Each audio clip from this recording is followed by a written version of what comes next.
शाबाश। और देख लीजिए अब अपन को इनकी जरूरत है। अब मान लीजिए यहाँ 2-3-4 करोड़ रुपए का चंदा इकट्ठा करें अपन, और अपने पास है एक तो है भाई गांव में भागवत कथा या गवन वगैरह करवा दें। एक ऑप्शन ये है कि अपन जमवारामगढ़ में एक लड़कियों का हॉस्टल बनवा दें। अब बताइए अपन को 2-5 करोड़ रुपए का चंदा इकट्ठा करने के बाद में कौन सा काम करना चाहिए? लड़कियों के हॉस्टल के पक्ष में वो सभी दोनों हाथ खड़ा करके समर्थन करेंगे। शाबाश।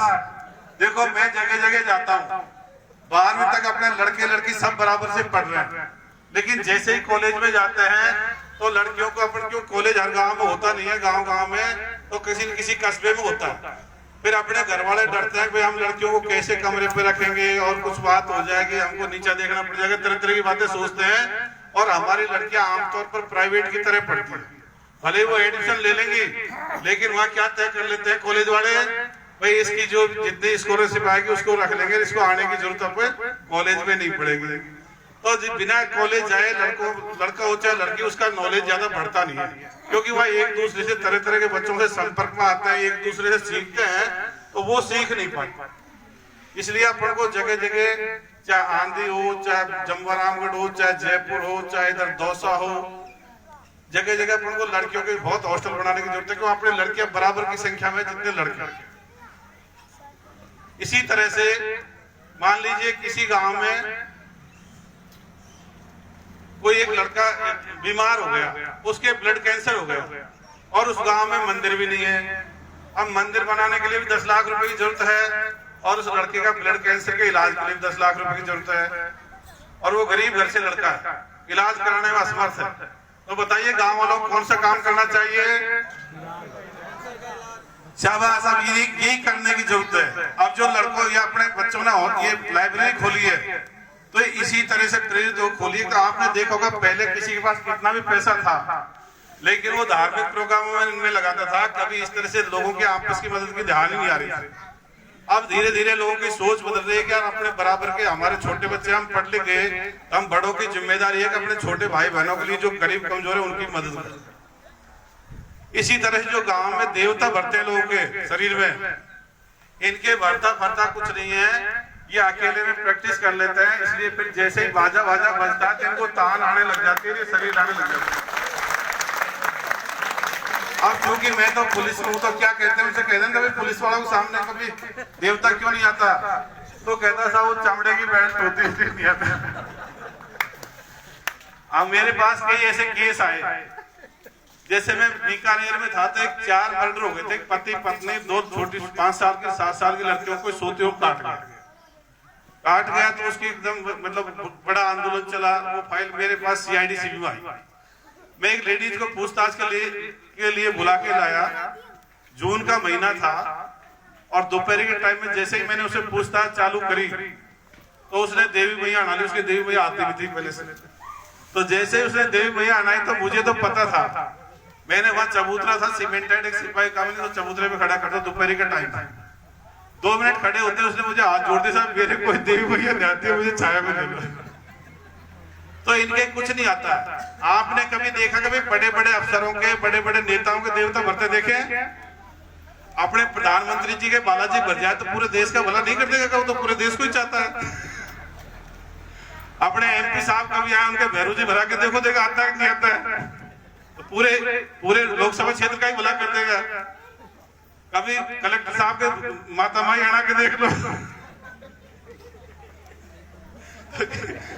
जिन घरों में ज्यादा धार्मिक माहौल रहता है वहीं ये मानसिक चक्कर पड़ता है, इसलिए अगर घर से इनको निकालना है तो ये इनको बंद कर दो, जितना कम करोगे फिर आना ही बंद हो जाएगा। ये मानसिक बीमारी होती है, देख देख के। हाँ मैं कह रहा हूँ ना, कभी एसपी साहब के भरा के देखना, कभी जरा आए तो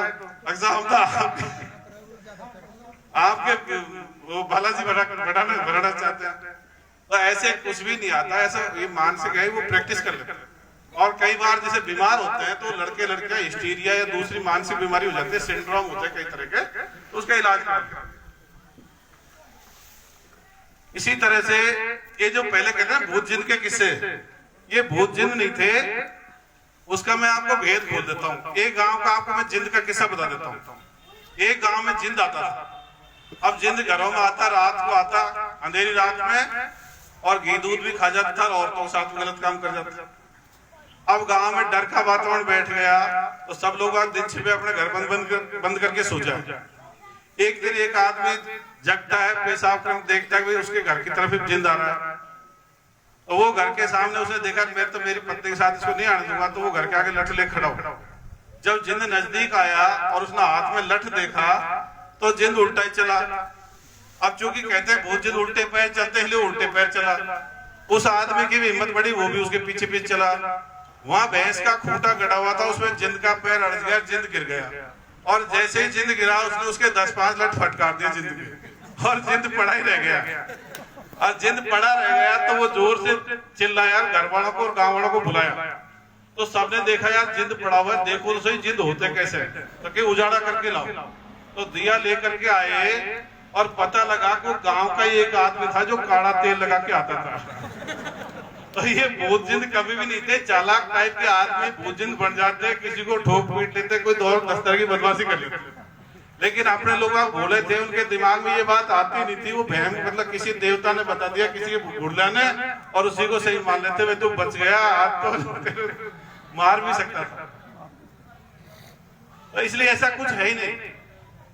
इसी तरह से ये विचारधारा, इसमें दूसरा पॉइंट है वैज्ञानिक दृष्टिकोण। हमारा देश क्यों पिछड़ रहा है, इसमें कभी गौर नहीं किया। क्योंकि हमारे 135 करोड़ की जनसंख्या, 135 करोड़ दिमाग, लेकिन क्या कहते हैं आपस में खोट निकाल लेते हैं। कुछ तो कहते हैं भाई हमारी शिक्षा व्यवस्था खराब है इसलिए हम पिछड़ रहे हैं विज्ञान तकनीक, जबकि अपने यहाँ की शिक्षा व्यवस्था उतनी वैसी है जैसी रूस में है, जैसी चीन में है, जैसी फ्रांस में है, जैसी इंग्लैंड में है, वही है।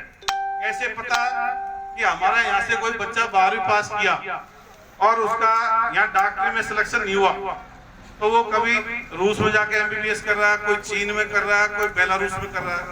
अगर सिलेबस सेम नहीं होता तो फिर अपन कैसे वहां जाके अपने बच्चे पढ़ते। तो पढ़ाई लिखाई तो अपनी एक जैसी है, पर अपनी सोच छोटी है। अपन धार्मिक दृष्टिकोण के हैं, वैज्ञानिक दृष्टिकोण के हैं नहीं।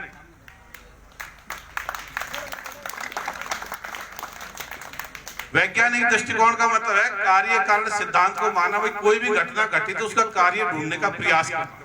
एक तो कहते हैं भाई हवा चली तो क्या कहेंगे भाई भगवान की अल्लाह की मर्जी है, और दूसरा कहेंगे भाई दबाव में फर्क आ गया उसकी वजह से हवा चल रही है।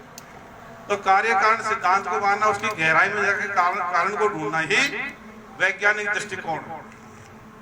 अब कहते हैं साहब कोई कोई शक्ति तो है, आज आपको शक्तियां बता दो। वो शक्तियां गुरुत्वाकर्षण बल है, विद्युत बल है, चुंबकीय बल है, रासायनिक क्रिया है, जैविक क्रिया है, नाभिकीय अभिक्रिया है, उत्प्लावक बल है, शक्तियां। पर इनका पूजा पाठ या प्रार्थना से कोई लेना देना नहीं है। अपन पत्थर को ऊपर फेंकेंगे तो वापस धरती की तरफ क्यों आता है? गुरुत्वाकर्षण बल की वजह से। अगर अपन गुरुत्वाकर्षण बल की पूजा करें तो क्या पत्थर अंदर लटक जाएगा क्या? अपन बल्ब को जलाते हैं, स्विच ऑन करते हैं तो बल्ब किसी वजह से जलता है? विद्युत बल की वजह से, बिजली की वजह से। तो क्या अगर वैसे ही आता जोड़ी करें, स्विच को ऑन नहीं करें तो बल्ब जल सकता है क्या? इसलिए इनको पूजा पाठ दो चीजों का भेद और